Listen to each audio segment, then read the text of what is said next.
na verdade, a insalubridade passou a ser vista como salário.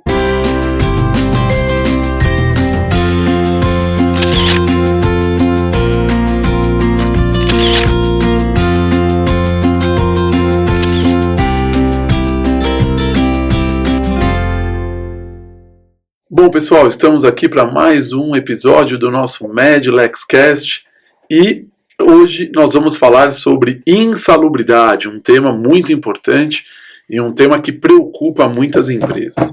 Então, antes de mais nada, eu estou aqui junto com meu pai, João Batista Optis Júnior, mas eu queria pedir para vocês, se inscrevam no nosso canal, Instituto Paulista de SST, curtam os nossos vídeos, comentem, mandem críticas, sugestões, sugestão de tema, elogio, manda o que vocês quiserem aí nos comentários para que a gente possa estar interagindo com vocês e compartilhem os vídeos pelo WhatsApp, pelo Telegram, pelo Instagram, por onde vocês quiserem.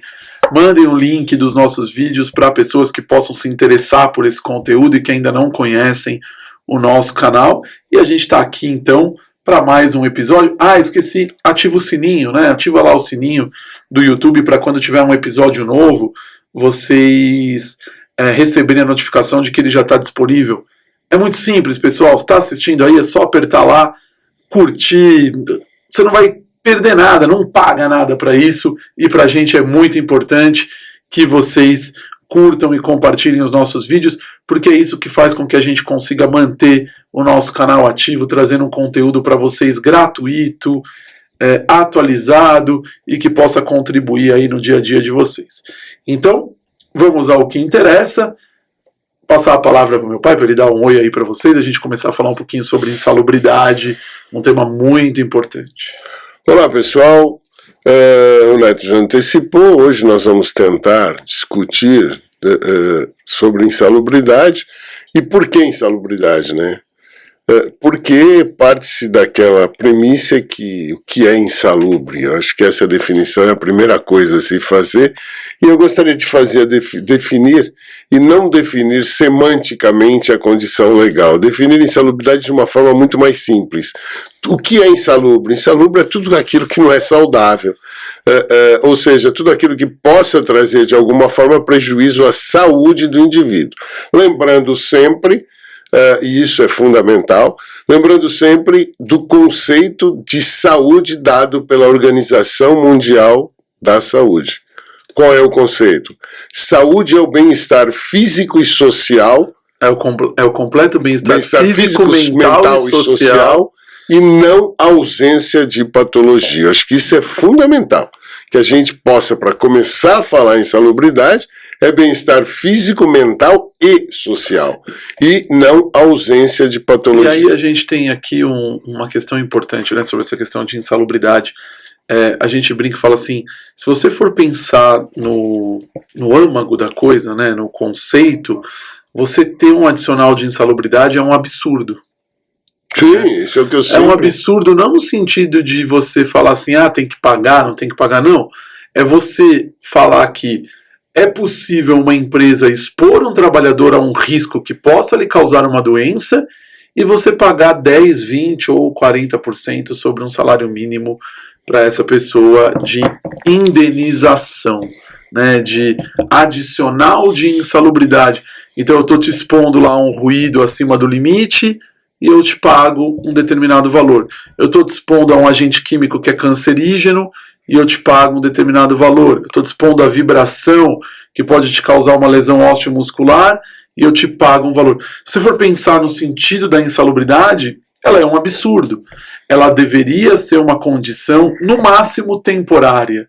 Então, você vai ter que pagar para aquele trabalhador até que você resolva o problema, até que você proteja esse trabalhador.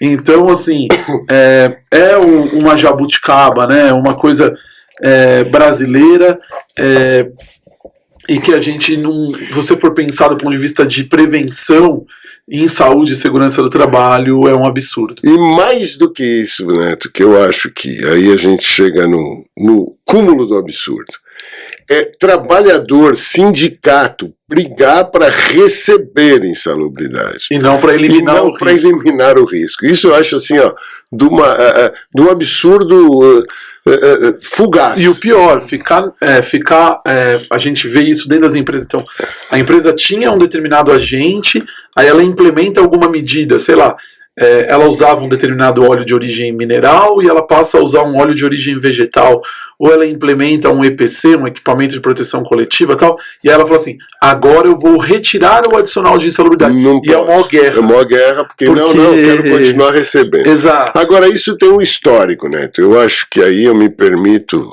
voltar um pouco no tempo, e aí para voltar no tempo tem que ser eu mesmo, porque...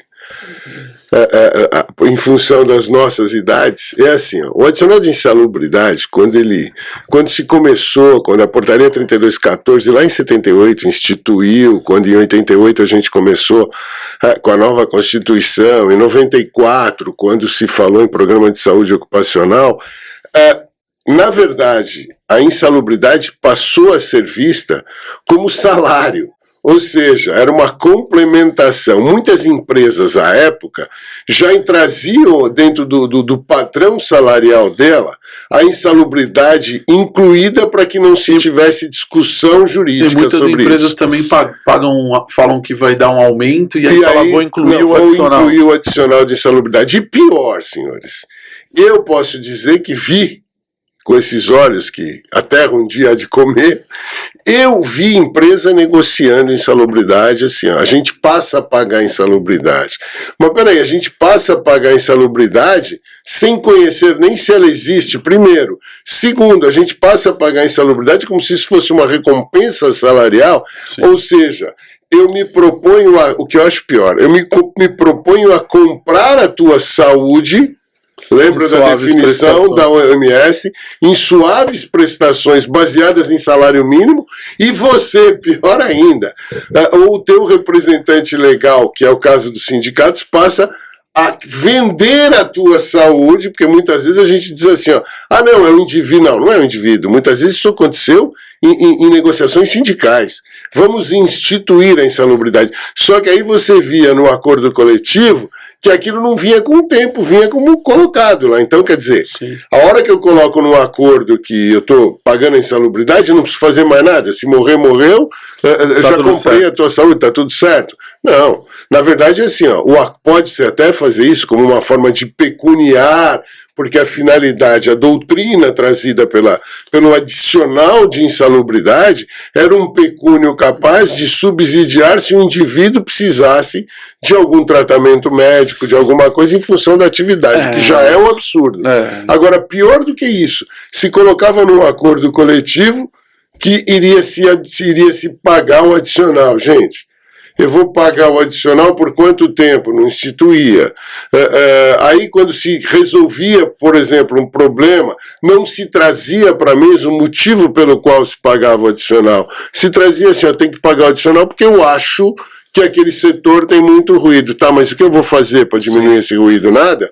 Eu vou fazer uma... Por isso que tinha que ser uma coisa temporária. Se você fosse pensar... Sim, isso seria o lógico. Eu vou produzir o que eu vou... Tudo bem, eu estou te indenizando pelo que eu estou dispondo, mas eu tenho um prazo para resolver o problema. Ou seja, se eu não tenho isso, na verdade, além de comprar a saúde, assim, eu estou fazendo uma fábrica de doentes, daquela sim, patologia, daquela condição que eu estou expondo.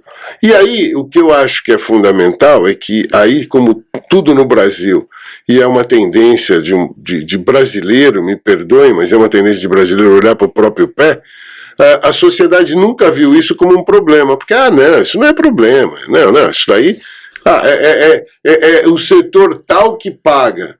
Gente, isso é um problema, na minha visão, um problema social, porque toda essa conta quem vai pagar somos nós. Nós estamos pagando conta de tudo isso, as custas de SUS, as custas da Previdência Social. Aí você vai lá na Previdência Social, e aí, né, então acho que era importante depois a gente falar sobre essas repercussões da insalubridade dentro da Previdência, mas é assim, ó, aí... Na Previdência Social se cria um critério de aposentadoria especial, onde o indivíduo vai trabalhar menos se ele estiver exposto. Gente, peraí, quer dizer, isso é o que? É a homologação da venda da saúde dele? Ou seja, eu já prevejo que esse indivíduo, porque está exposto, ele vai ter uma menor qualidade de vida, uma menor produtividade, poderá se aposentar antecipado. Agora não mais, né? Porque a aposentadoria especial agora tem idade mínima. Tem idade mínima. Quer nem dizer, isso ele pode mais. Nós estamos lá atrás pensando, nem isso ele pode mais, nem aposentar ele pode mais. Mas a época o que se fazia era isso. E aí o que a gente principalmente quer trazer aqui é qual seria ou como será a visão de tudo isso para essa nova condição. Por quê? Se ele não tiver, não adianta, primeiro, ele não se aposenta mais. Segundo, o adicional, mais do que ninguém sabe que o que se paga de adicional de insalubridade não se paga, não paga o convênio dele. Sim, tá? O valor é baixo. O valor é baixo, é 10, 20 ou 40%. A questão é, você tem que eliminar a exposição, né? Essa e aí, tem que ser a ideia. Qual e o incentivo, norte, né? só para a gente raciocinar e refletir, qual o incentivo que o empresário tem em eliminar isto se a pressão sobre a insalubridade continuar? Sim. Deu para entender? Quer dizer, quanto eu vou investir... É o que a gente sempre fala, e a gente já falou em outros episódios aqui, segurança jurídica. Sim. Então, eu tenho que ter a segurança de que se eu fizer determinada coisa, eu vou eliminar. Aí você coloca numa planilha, e as empresas têm que ser feitas assim, feito isso. Planejamento, eu coloco numa determinada planilha e vou falar, olha, quanto eu vou ter o investimento de tanto, eu estou eliminando. Só que qual que é o problema que a gente enfrenta no Brasil? E a gente começar um pouco a discutir sobre isso. Muitas vezes a interpretação que é dada pelo Poder Judiciário é diferente daquilo que está na legislação. E aí a gente vai ter um grande problema, porque eu vou seguir o que está na legislação, só que aí quando o trabalhador entra com a ação, ele acaba ganhando o adicional. Então eu faço o investimento e pago duas vezes. Pago duas vezes. Então... E aí o empresário chega à seguinte conclusão: não vou mais fazer o investimento, porque se eu vou ter que pagar, eu já pago, não espero nem a ação judicial, continuo pagando o adicional aqui para ele, que eu já elimino a questão da ação judicial e não vou fazer o investimento. Então, esse é um grande problema que a gente tem hoje e que a gente enfrenta, por exemplo, para diversos agentes que a gente vai discutir aqui, passar um pouquinho por eles, e uma mudança que a gente viu, né? Para a gente começar a tratar um pouquinho de como que funciona isso no Poder Judiciário e como que as empresas encaram isso, a gente tinha ali muitas ações de insalubridade, né, no começo ali, década de 90. Nossa, era de cada... Essa época eu posso te assegurar que de cada 10 ações que vinham para a perícia, estou falando das que tinham matéria pericial, ou seja, 9 era insalubridade. Por quê? Desculpe, mas nem as consequências da insalubridade sendo pecuniada ainda estavam sendo discutidas, porque elas advieram com a estabilidade que foi dada pela Lei de Custeio e Benefício no artigo 118 de 1 ano, e para o acidente de trabalho, que começou a se discutir, e as outras perícias que eram feitas por quê? Por indenizações decorrentes da insalubridade. E aí você tinha muita ação de insalubridade, ainda continua tendo, mas aí a gente viu um seguinte fenômeno interessante, né? Quando houve a reforma trabalhista, tinha a questão da sucumbência. Isso. Então, o reclamante que ingressasse com uma ação pedindo um adicional de insalubridade e ele perdesse, ele ia pagar a sucumbência, e muitas vezes inclusive a perícia. Isso poderia ser inclusive descontado do que ele tinha de verbas para receber. E aí a gente veio, e hoje a nossa realidade, isso mudou. Por quê? Porque o entendimento foi depois dado, a gente tem a legislação dizendo uma coisa, mas o entendimento dado pelo Poder Judiciário é que quem tem assistência judiciária gratuita não vai pagar essa sucumbência, ela vai ficar suspensa até que ele possa ter recursos para poder pagar, né? E aí a gente tem um problema, por quê? Porque aí aumentou o número de ações. Por quê? É verdade, isso é uma coisa que o advogado aí que está assistindo a gente tem que fazer uma análise, né? É verdade que muitas ações de insalubridade são questões absurdas, que não estão previstas na legislação. São aventuras jurídicas. Por exemplo, se pedir adicional de insalubridade, como eu já vi em processo, por trabalho em altura, ou periculosidade por trabalho em altura, coisas que não estão previstas na legislação. Pedir a insalubridade por questões que são periculosidade, a gente vê uma série de questões aí. Mistura, né? Isso vai aumentando muito o número de ações que versam sobre a insalubridade. Então, isso faz com que a justiça tenha um número muito grande de perícias médicas, não, perícias de engenharia sendo realizadas, e esse é um ponto importante que a gente viu uma mudança, só para comentar aí com quem, eu até falei perícia médica, mas não é, porque no passado, e aí quando eu comecei a fazer perícia, eu lembro muito bem, era muito comum quando você tinha uma perícia médica de insalubridade ou periculosidade no mesmo processo, o magistrado determinar que o médico do trabalho, porque a CLT permite, tá? Então está previsto na CLT que a avaliação de insalubridade e periculosidade pode ser feita por engenheiro de segurança do trabalho e médico do trabalho. Aí não basta ser médico, tem que ser médico do trabalho para poder fazer. Isso era muito comum. O juiz determinava, e aí você fazia a perícia médica e também fazia a perícia de insalubridade e periculosidade. Hoje a gente não vê mais isso no nosso dia a dia. Geralmente a gente tem uma divisão muito clara, então o perito médico faz só a perícia médica e o engenheiro faz a perícia de insalubridade e periculosidade, apesar do médico também estar autorizado a realizar pela legislação esse tipo de perícia. Houve uma mudança aí de comportamento e de entendimento da justiça na nomeação desses peritos.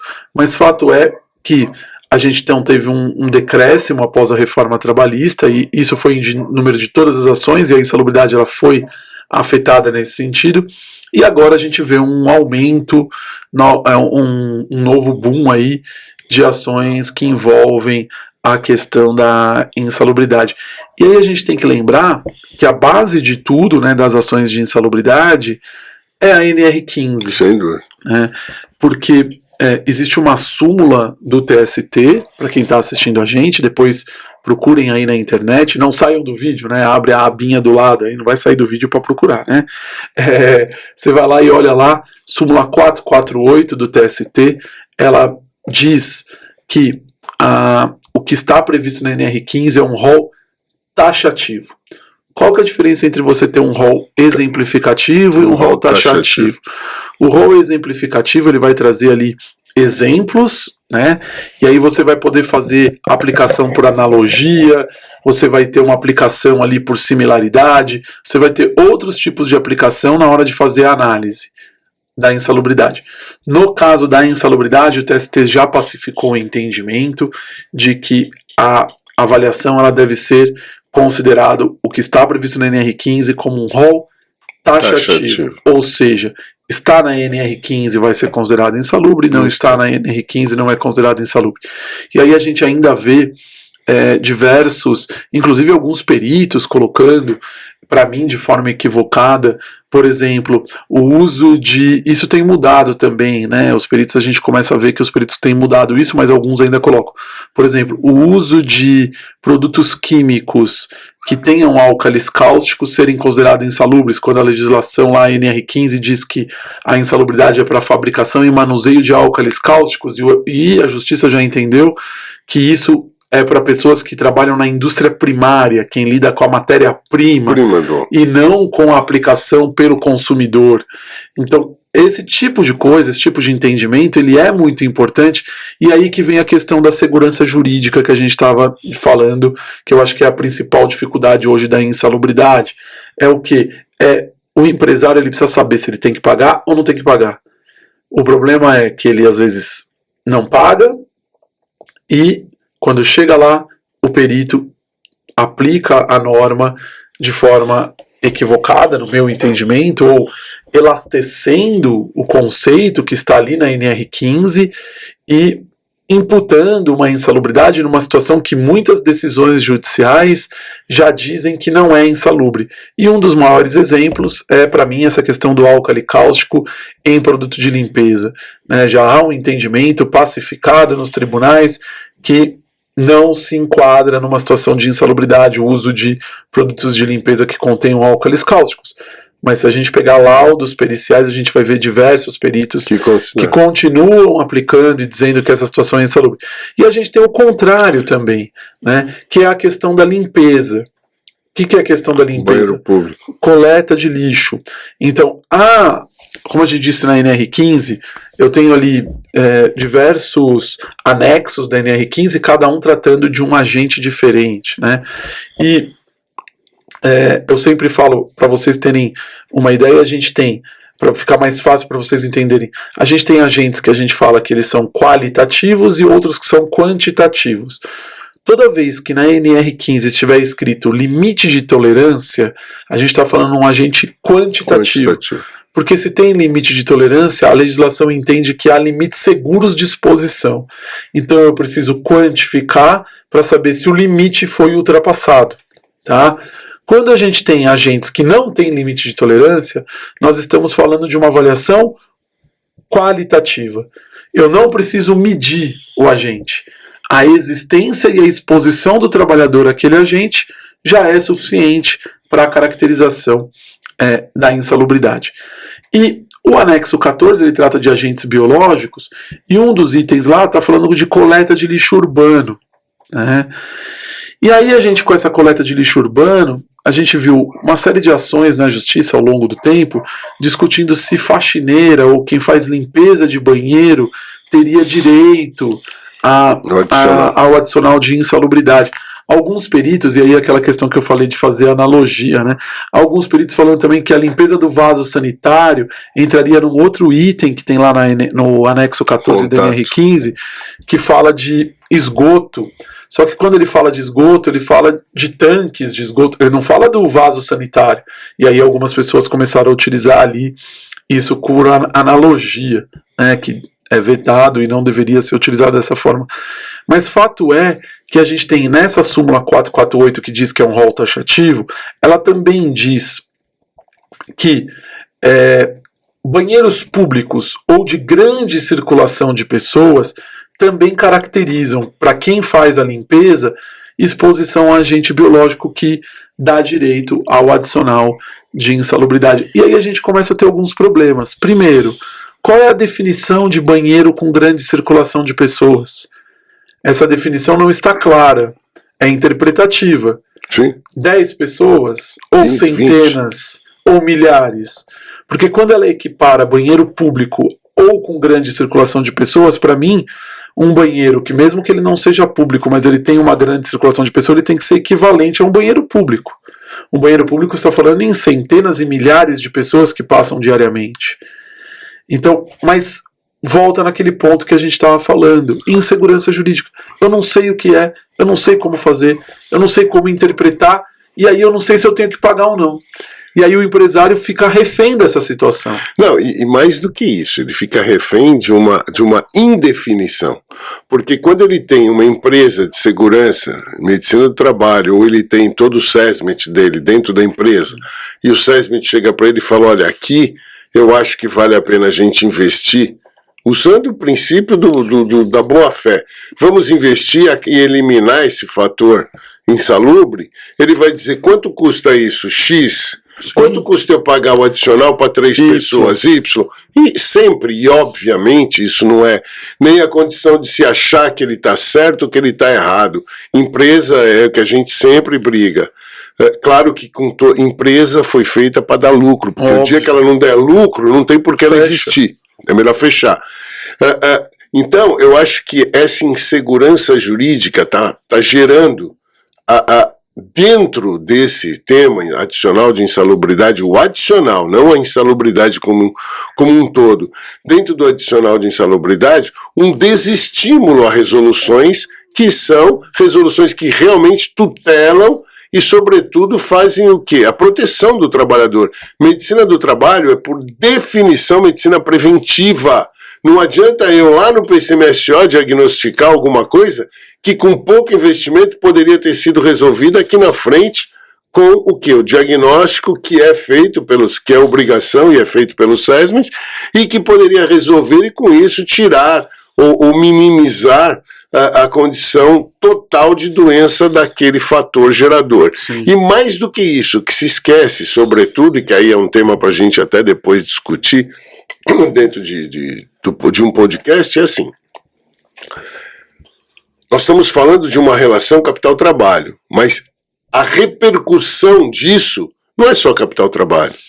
Ela tem uma repercussão social muito grande. Por quê? Porque esse indivíduo, seja por doença ocupacional, que se equipara ao acidente de trabalho, ou até por doença extra-ocupacional ou não ocupacional, se esse fator perdura e a doença evolui, ele vai acabar dentro da Previdência Social, nas costas de todos aqueles que são contribuintes previdenciários. Então tem que se pensar, não é só numa condição direta de custo, tem que se pensar na condição indireta de custo que tem tanto para o Estado quanto... Sim. Desculpem, tanto para o Estado quanto para a sociedade. E mais ainda, o custo disso, dessas ações que se discute em insalubridade, onde você colocou com muita propriedade assim, ó, hoje você não fala em um laudo, você fala em dois. Então você fala em dois profissionais sendo remunerados para levantarem alguma coisa que se poderia pacificar e decidir, não excluindo até a prova pericial, mas valorizando a prova técnica efetuada pela própria condição de resolução da empresa. Porque é óbvio que nenhum empresário vai virar e falar assim, ó, bota o protetor A, B, C ou D na orelha do trabalhador. Ele vai pedir para que um departamento técnico ou uma empresa técnica o faça. E por que aquilo não é valorado? Por que aquilo não é considerado? Por quê? Por dois motivos, na minha opinião. Primeiro, pela falta de conhecimento técnico que é levado a juízo num primeiro momento, e segundo, pela pela inadimplência do Estado em querer valorar ou em querer principalmente considerar aquilo que é despesa direta e indireta e o que é despesa dele, Estado. E falta de definição de algumas coisas. E por falta exemplo, de sentar para definir. Você tem uma questão importante que é isso aqui é eventual, ou isso aqui é habitual. Tá, mas qual é o critério que eu considero para ser eventual ou habitual? Isso está estabelecido em portaria do Ministério do Trabalho ou em lei? Não.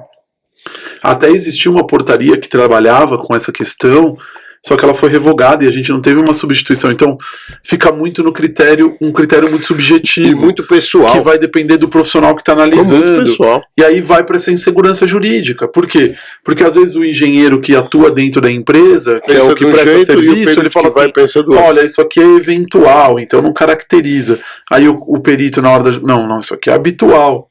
Então, eu não paguei.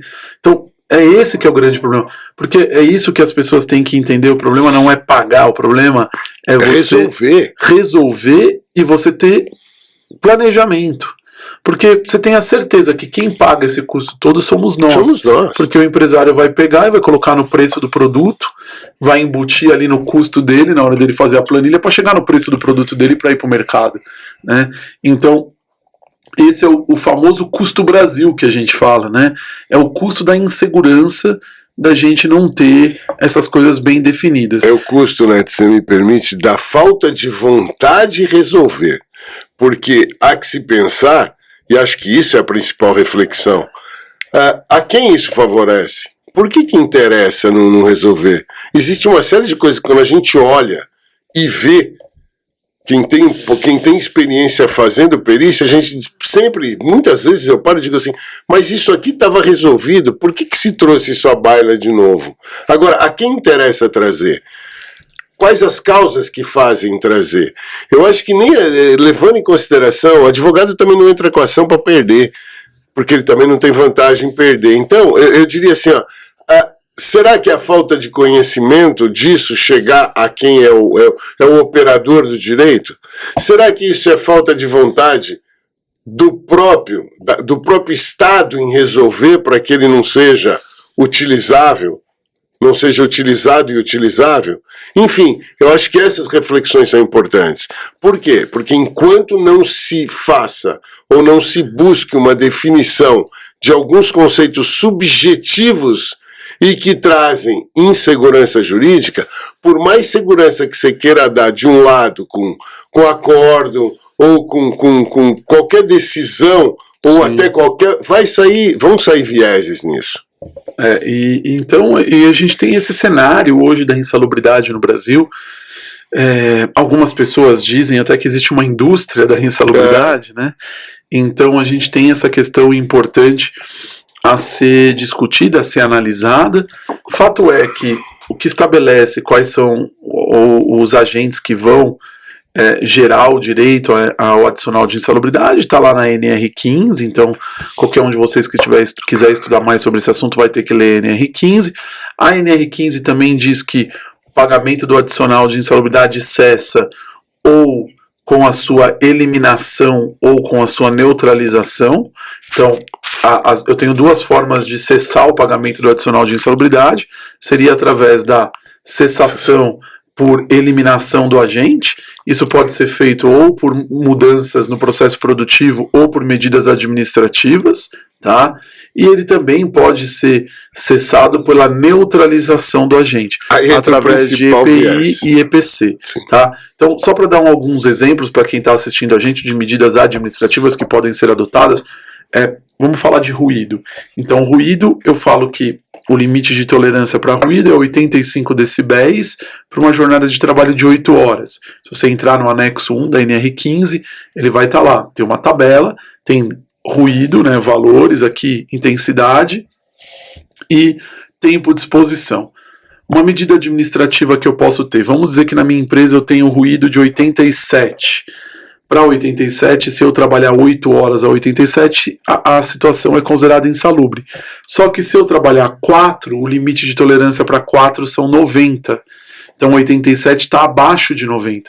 Medida administrativa que eu posso fazer, rodízio. Eu posso pegar o trabalhador que está naquele agente exposto ali, levar ele para um outro posto de trabalho que não tenha exposição e fazer o rodízio nos postos de trabalho, e aí ele não vai estar exposto por mais de 4 horas a 87 decibéis. Isso faz com que eu elimine a insalubridade por uma medida administrativa. Eu posso fazer uma substituição no processo produtivo também. Então ele está exposto lá a um agente que é um óleo mineral. Esse óleo mineral, segundo o anexo 13 da NR15, ele gera insalubridade em grau máximo. Eu vou lá e elimino esse óleo e troco ele por um óleo vegetal. Seria uma outra medida que o trabalhador que não está mais exposto ao agente cessaria o pagamento. E aí eu venho com os EPIs e os EPCs. Pois é, aí é onde eu gostaria de abrir um parênteses aqui. Que eu acho que isso é um dos maiores vieses que pode se ter. Por quê? Primeiro, quando se fala em EPI, quando se fala em EPC não, mas quando se fala em EPI principalmente, que é a grande massa das adoções em função de custo, você fala em alguns fatores que devem ser considerados para que você elimine ou minimize aquela condição, levando-a a condições de insalubridade. Ou seja, eu posso tanto fazer a proteção total, como fazer o que você citou agora como medida administrativa, eu fazer a proteção parcial, onde eu trago com um determinado EPI aquela condição. Só que aí, quando a gente remete isso, quando se fala o uso de EPI, é um dos fatores de eliminação da insalubridade. A gente tem que falar na NR6. Por quê? Sim. Porque ela traz características específicas dessa eliminação.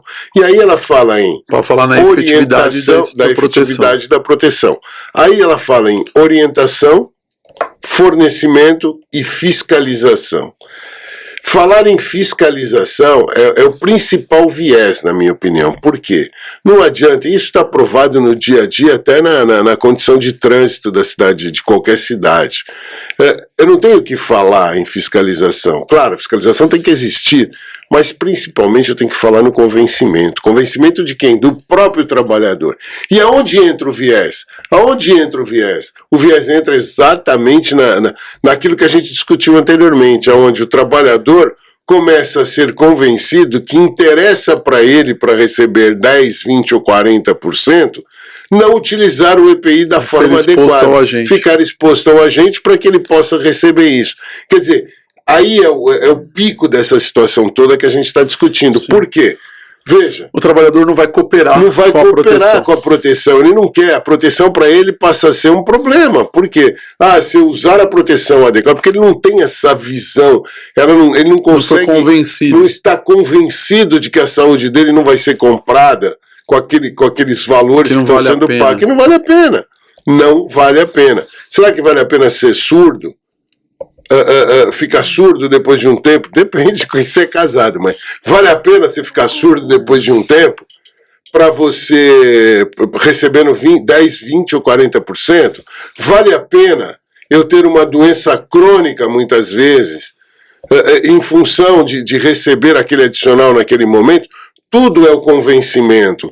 E quando você fala em fiscalização, o exemplo típico, que eu acho que é um paralelo muito verossemelhante a tudo isso para a gente falar, é trânsito. A história do cinto de segurança. Há anos atrás... Ninguém usava cinto. Que isso? Para que cinto? Isso daqui é encheção de paciência, você fica preso. Para que o cinto era só na cintura, tanto que alguns carros ainda tem, a gente tem carro ainda que tem isso. De duas pontas. De duas pontas. E ninguém usava cinto. Aí veio a obrigação de usar. Multa, não sei o quê. Hoje, se por fiscalização ou convencimento, ninguém sai sem cinto. É muito difícil. Quando você vê alguém sem cinto é porque esqueceu de colocar. Mas está convencido da necessidade. Por quê? Porque se bateu, se orientou, se explicou, se demonstrou, ou seja, se convenceu o indivíduo da necessidade daquilo.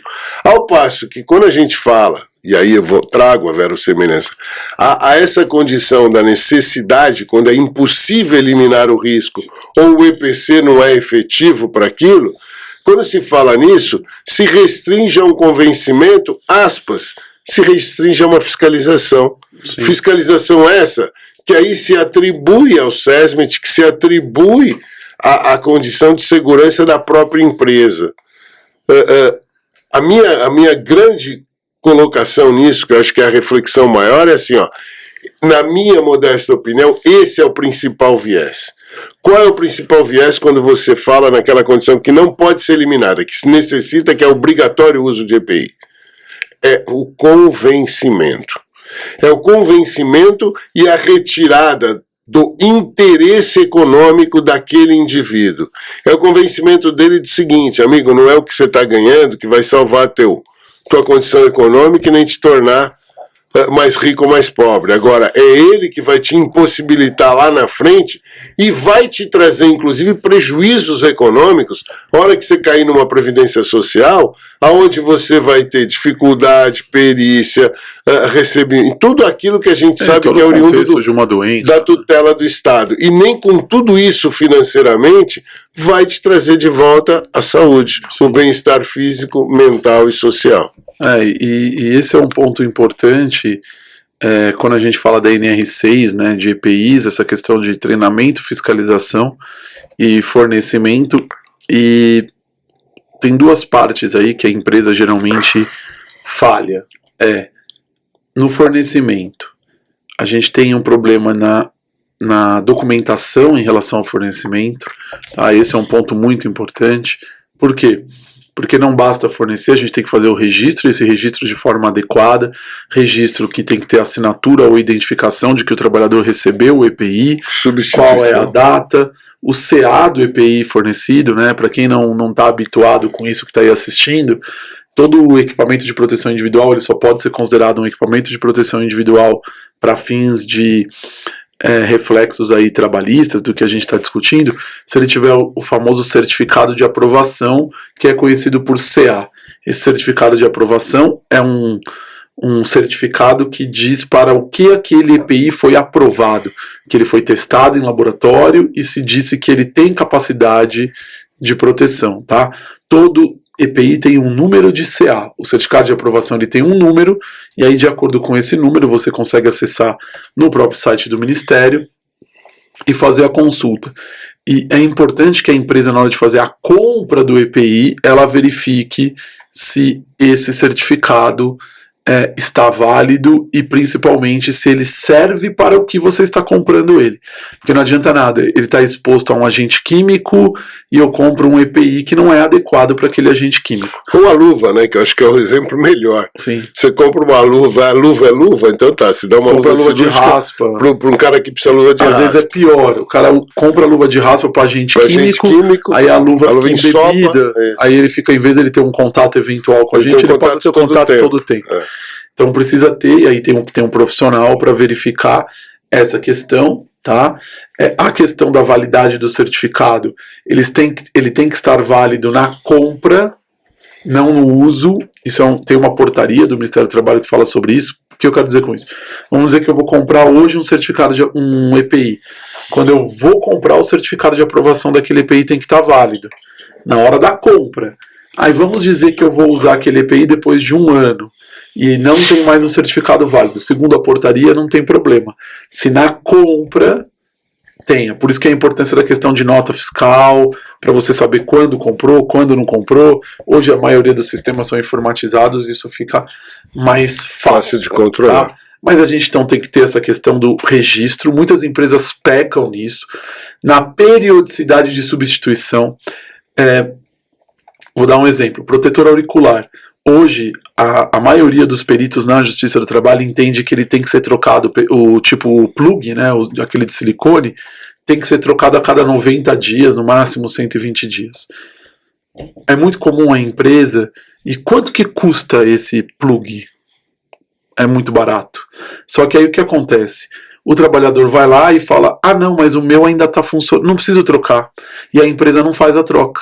Aí o cara fica com o mesmo EPI 6 meses, 5 meses, ou pior, fornece e não registra. Então, isso tem que criar, e aí a gente fala, tem que ter processo dentro da empresa, procedimentos dentro da empresa, para evitar que isso aconteça. Tá? Para evitar que seja comprado EPI, seja fornecido, e eu não tenha como provar tudo o que aconteceu. Tá certo? Porque aí quando chega na ação judicial, cada um vai ver os seus interesses, isso é natural que aconteça, e muitas vezes o trabalhador, mesmo que tenha recebido, ele vai negar ali que ele recebeu o EPI, ele vai falar, não recebi, não tinha, quando eu precisava. Se você tem tudo registrado, tudo bonitinho, a defesa da empresa fica muito mais fácil, muito mais tranquila. Outra coisa, só corroborando com o que você está falando, que eu acho que é importante, a gente fala muito nisso. Normalmente as empresas determinam que o setor de compras faça isso. E é óbvio Sim. que compras é basicamente o menor preço. Ele vai comprar o que interessa para a empresa. E nem sempre o menor preço é o mais eficaz, né? É o que mais. E o que é pior, né? Às vezes o menor preço imediato é o maior preço posterior, porque dura menos, porque, enfim. Então, o que a gente sempre fala e preconiza é que se faça uma padronização de EPI. Então, Sim. o departamento de segurança ou a empresa que presta serviço de segurança dê a opção. Não estou dizendo que vá dizer o EPI XYZ, mas que pegue 3, 4, por exemplo, como o Neto citou aí do protetor, que ele dê 2, 3 tipos de protetor para que o departamento de compra sim vá para o mercado, mas sabendo que ele está comprando. Sim. E não compre por preço, mas compre a qualidade com preço, que é muito comum, de repente, você chegar... Eu já cheguei em empresa que você vai olhar e fala, mas peraí, quem comprou esse EPI?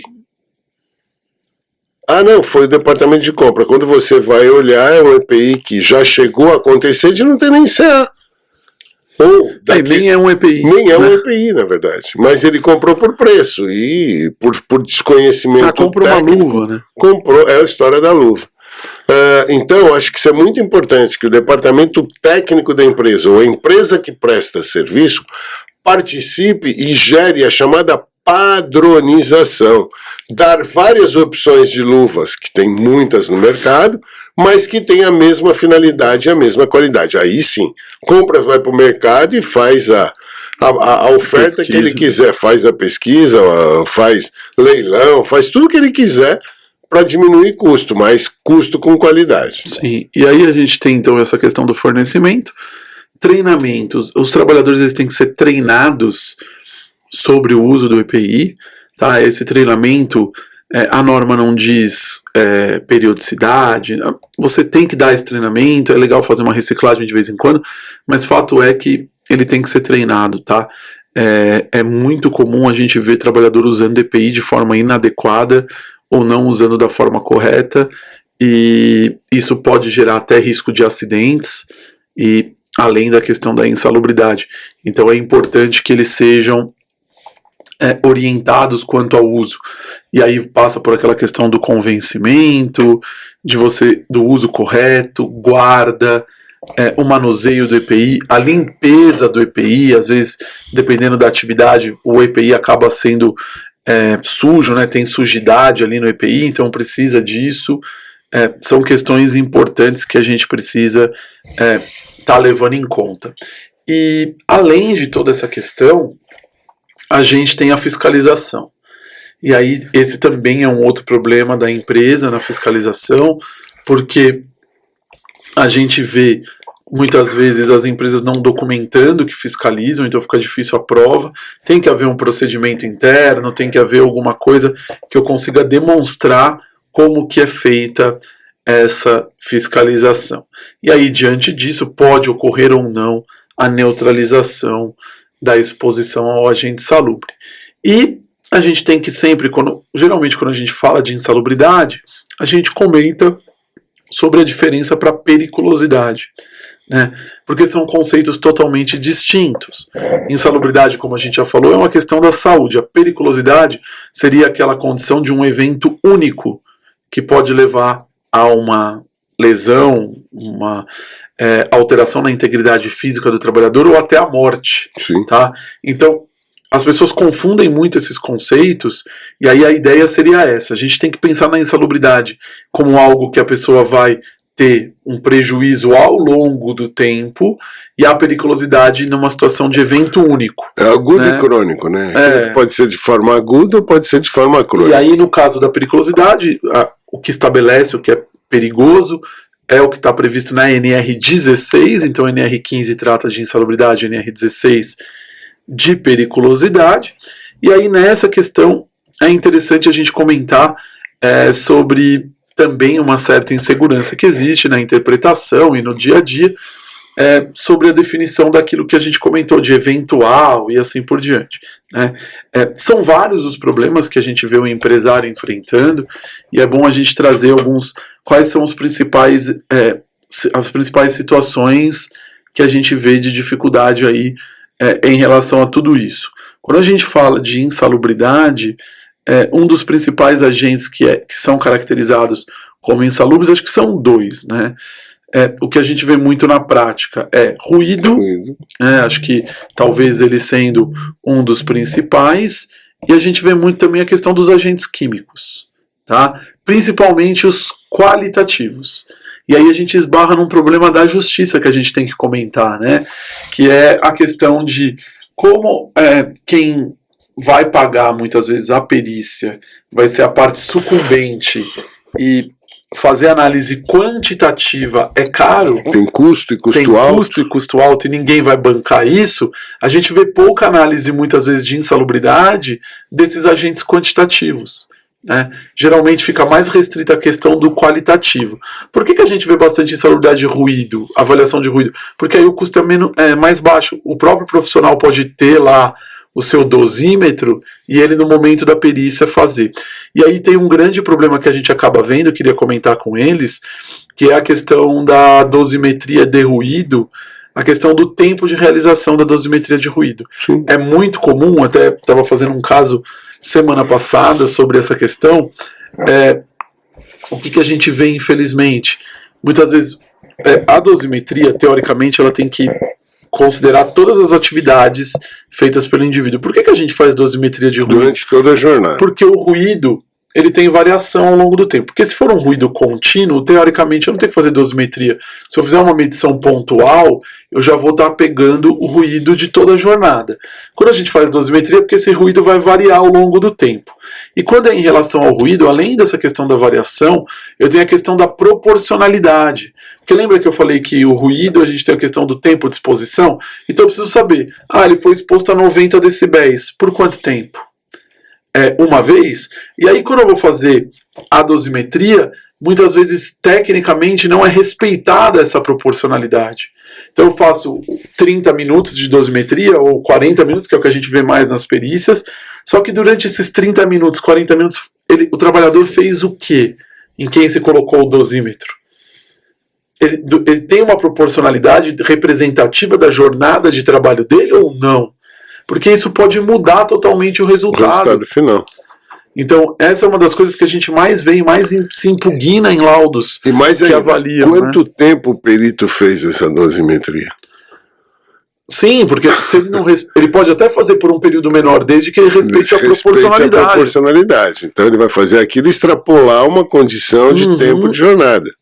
E uma coisa, falando em ruído, Neto, só para a gente pensar, que eu acho que é um dos principais problemas que eu vejo, é assim.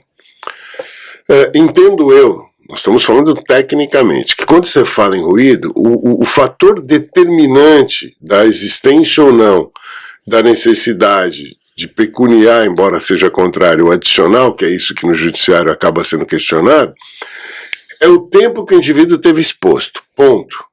Aí, o que acontece? Muitas vezes não se define, o juiz não define a jornada dele, e aí você tem lá pedido de hora extra, onde fala que fazia 2 horas extras. Ué, se ele fazia 2 horas extras, não posso considerar 85 como limite de tolerância. Sim. Eu tenho que primeiro definir, excelência. A exposição é maior. Isso, excelência. Só que o problema é que o seu trabalho não permite isso. Isso eu acho que é uma das coisas que a gente tem que sabe que eu quero deixar como reflexão. Porque isso não é só favorecendo o trabalhador, é favorecendo a empresa também. Quer dizer, é o desequilíbrio disso. Por quê? Porque a recíproca também é verdadeira. O indivíduo que faz 6 horas de jornada, ele vai ser considerado como 85? Não. Só que também não se define se ele ficava mais, menos ou... É que se parte de um parâmetro de uma jornada de 8 horas. Quando muitas vezes você tem no próprio pedido da ação, jornada maior ou contestação de jornada menor. Então entra exatamente principalmente o que? A obrigação da proporcionalidade, seja por dosimetria ou seja pelo que for. Sim. Proporcionalidade, quanto tempo, tal. Agora, que se defina sempre, e isso é fundamental, que se defina exatamente o tempo de exposição que eu estou medindo. Hoje os equipamentos são mais modernos, né? Então, eu lembro na época que se fazia... Cheguei a acompanhar várias perícias de insalubridade. Utilizava-se o decibelímetro, se fazia medições pontuais, aí considerava, aí tem a conta lá, inclusive tem a fórmula, a NR15 traz a fórmula, e aí você tem que fazer a conta tal. Hoje o dosímetro ele faz tudo isso. Tudo né? isso Você não precisa e já solta o valor da dose ali. Só que a proporcionalidade ela tem que ser respeitada, porque senão o valor da dose não é representativo da condição em que aquele trabalhador estava exposto. E a gente tem então todo esse cenário, a gente comentou um pouco sobre ruído, mas tem diversos agentes, são 14 anexos na NR15, alguns inclusive passando por alterações aí ao longo do tempo com as revisões que a gente teve nas NRs. É importante que todo mundo que está assistindo acompanhe e veja essas mudanças que acontecem ao longo do tempo, por isso que a gente traz esse conteúdo aqui para vocês, justamente pensando nisso, porque até pra gente que só faz isso é difícil de acompanhar. Muitas vezes é difícil. Tantas e uma coisa importante, que ocorrem, né? Começar-se a se contemplar as novas profissões e principalmente como elas são exercidas. Tá? Ou seja, aquele dia no último congresso aí de teletrabalho que eu participei, da Sobrate, uma das coisas que eu mais levantei, aliás, nós vamos ter qualquer dia aqui o Luiz Otávio, que é um dos diretores da Sobrate, para ex-presidente, para a gente discutir com ele. E assim, ó, o que se tem de visualização específica de insalubridade, inclusive, para se poder definir exames específicos e tudo mais relativos ao teletrabalho. Sim. Tá? Teletrabalho hoje, é pandemia, tá tudo bem, mas acabou tudo isso. Hoje teletrabalho é uma realidade. está aí, vai ficar, não tenha dúvida, ele já existia antes de tudo isso, só que agora ele é uma realidade que não dá para a gente virar as costas. Sim. Então isso tem que fazer parte, tem que ser incluído dentro do cabedal de prevenção, que é obrigação da medicina do trabalho, e ele tem que ser trazido da forma técnica, e lógico, vão sair com falhas, vai ter que se ajustar, como tudo na vida, como a sociedade em si, a sociedade é dinâmica. E esses novos trabalhos? Onde eles estão contemplados? Não enquanto específicos, mas enquanto risco. Aonde eles estão tutelados de acordo com a necessidade legal? De acordo com qual a estabilidade jurídica que se dá para quem tutela e para quem é tutelado? Sim. São questões bem complexas e que a gente está vendo, e essas mudanças elas refletem muito na questão do trabalho e na forma como as empresas e os trabalhadores enxergam esta relação. Sim.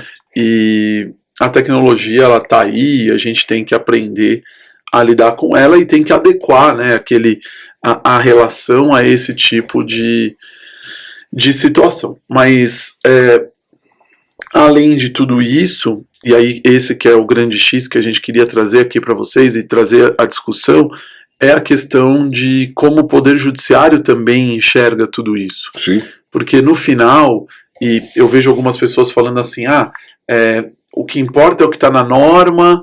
Já vi muito a pessoa da área, né? Fala assim, o que importa, a minha questão é interpretar a norma. A decisão do Poder Judiciário não me interessa.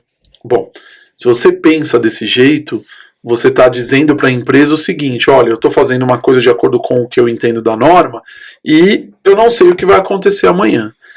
Hoje é impossível a gente tomar algum tipo de decisão se a gente não observa qual que é a jurisprudência, pelo menos majoritária dos tribunais.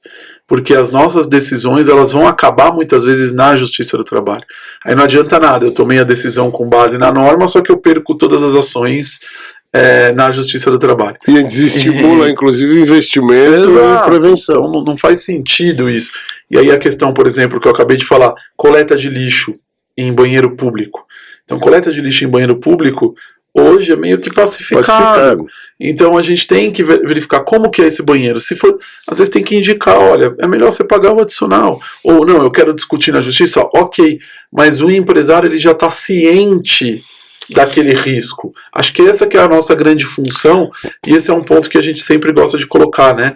Nós não temos o poder decisório, mas nós somos obrigados a orientar e principalmente colocar à mesa quais são as consequências do que vai acontecer. Até para que ele possa ter uma noção do passivo trabalhista que está sendo criado em função de uma atitude. E ele tome a decisão. Eu vou correr o risco. Ok, não vou correr o risco. Que eu sempre digo, o dono da empresa é você. Eu estou aqui tecnicamente. Eu posso, na minha interpretação, te dizer o que eu vejo como melhor. Exato. Mas a decisão é sua. Quem tem a chave do cofre... O bolso é teu. Exato. Se ele quer correr o risco, tudo bem. Mas é inegável que quando a gente faz esse tipo de avaliação, a gente tem que considerar também o que o tribunal, o que a Justiça do Trabalho tem decidido sobre aquele assunto. Até porque acaba modificando, o uso acaba modificando o costume. Sim. Não tem jeito. E as interpretações elas vão mudando ao longo do tempo, né? O que eu estava comentando do álcali cáustico em produto de limpeza. Há, 8 anos atrás, todas as ações que eu via sobre isso, e eu pegava os laudos dos peritos, eu verificava que eles enquadravam. Hoje eu já vejo alguns não enquadrando. Por quê? Porque a jurisprudência já pacificou que não é para enquadrar.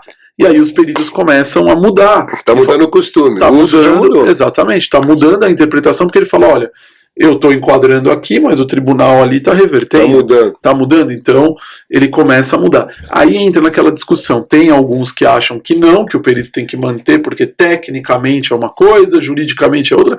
Eu não vejo dessa forma. Eu entendo que o laudo pericial, apesar dele não ser totalmente jurídico, ele também é jurídico. Então, se há um entendimento sobre o enquadramento, eu tenho que absorver esse entendimento também para minha análise técnica, porque senão, aliás, tudo é entendimento jurídico. A NR15 define é o legislador que define o que é insalubre, não é um órgão técnico, é o Ministério do Trabalho, que tem influência política, que tem. Então, assim, não é uma questão técnica, vamos aqui nos reunir e dizer. É a comissão tripartite, que tem representante das empresas, que vai ver o interesse das empresas, o representante dos trabalhadores, que vai ver o interesse dos trabalhadores, e o governo, Estado que vai ver o interesse ali, a depender de qual é o governo, para um lado ou para o outro. Mas são decisões muitas vezes políticas, não só técnicas. Então a gente precisa sim, no meu entendimento, considerar o que a Justiça do Trabalho entende sobre determinadas situações, determinados assuntos, e ponderar isso. Aí, é claro, como a gente sempre coloca, o magistrado não está adstrito ao laudo pericial, ele tem que formar ali sua convicção e julgar de acordo com o que está estabelecido na legislação. Não tem lei que revogue o bom senso. Exato. Esse é ponto passivo. A lei do bom senso ela é irrevogável. Eu acho que a gente trouxe algumas coisas de reflexão, sim, tá? E eu acho que a principal que eu queria deixar aqui, que serve tanto para técnicos quanto, obviamente para técnicos já se entende isso, mas principalmente para aqueles que não são técnicos, mas são leigos, é que saúde não é moeda de troca, é que saúde não é moeda sim, de compra. É que saúde não se restitui com dinheiro. Eu acho que isso ficou muito claro. Esse é o principal motivo da gente, você hoje eu posso dizer a gente, mas deu desde o início da minha carreira ser um algoz em cima da história do adicional. Eu acho, continuo dizendo e assumo, é um absurdo se permitir pagamento de adicional de insalubridade sem que se estabeleça prazo e sem que se estabeleça a necessidade da resolução, e não é só para o trabalhador, é também um absurdo para o empresário. Sim. Então, eu penso que nenhuma das partes aí se beneficia disso, nem o trabalhador, nem o empregador, e essa é uma das poucas vezes que você vai ouvir eu falar isso, e nem o Estado se beneficia disso, porque o Estado acaba tendo um custo altíssimo, que é nosso, muito grande, para poder tentar regular isso, e mais do que isso, né, ele passa a ter um custo quando isso se mostra falido. Sim. Porque aí dentro da Previdência Social, embora é dinheiro nosso, o Estado no SUS ou na Previdência Social acaba tendo que bancar tudo isso. Eu acho que da minha parte, eu acho que a gente esgotou, né? Eu vou te passar a palavra já para você encerrar. Agradeço mais uma vez a audiência e principalmente a paciência. Espero que a gente trouxe algumas coisas, se não como soluções, mas são as nossas posições, e mais do que isso, né, são as nossas reflexões de alguém que está todo dia passando por isso e não entendendo por que não se busca um caminho mais curto para se resolver tudo isso. É isso aí, pessoal. Então a gente está encerrando mais um episódio do MedLexCast. Fica aqui o nosso convite para vocês, como eu já tinha falado no começo, curtam o nosso vídeo, deixem os seus comentários, compartilhem. Tenho certeza que tem muita gente que você conhece e que esse conteúdo é necessário, é importante e faz sentido para eles. Então compartilhem o link dos nossos episódios, do nosso canal, se inscreva no canal, aperte o sininho para você receber notificação quando tiver vídeo novo, e esse é mais um exemplo do que a gente vai discutir aqui ao longo dos nossos episódios no MedLexCast, e principalmente trazendo para você que está aí assistindo com a gente um conteúdo atualizado, um conteúdo relevante e que possa ser utilizado por vocês no dia a dia, um pouquinho do que a gente faz, da nossa experiência e do nosso entendimento sobre esses assuntos, tá certo? Então, muito obrigado a todos, a gente se vê, toda semana tem um episódio novo, hein, pessoal? Não se esqueça. Então, toda semana você pode vir aqui no nosso canal que vai ter um episódio novo para você. Valeu!